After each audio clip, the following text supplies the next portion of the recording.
We often fail to realise that we live in a present that once was a science fictional future. We live in a science fictional world, and because science fiction has a particular way of thinking about the world, it offers us languages, vocabularies, images, ideas that we can use to make sense of our society. There's lots of examples one can draw upon about that. The way in which science fiction will turn up in the course of, say, mainstream TV poems like Life on Mars comes to mind. So that kind of intermeshing of genres, it's not just intermeshing of genres, it is the only way in which writers, filmmakers, artists can make sense of their realities. So science fiction is this very strong symbiotic relationship between the science fictional world, but also the world in which we actually live. He became editor of Foundation, which is the International Review of Science Fiction. It was launched here in the UK in 1972, which makes it the second oldest academic journal devoted to science fiction studies.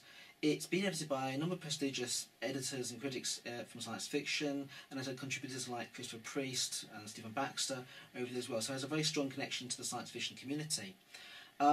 It composes of articles by academics, it features interviews with science fiction writers, book reviews, the latest novels, and it has a very strong relationship to both the fan community but also to science fiction in the wider sphere. It's the International Review of Science Fiction. The science fiction module I teach at Kent is Science Fiction, History and Innovation.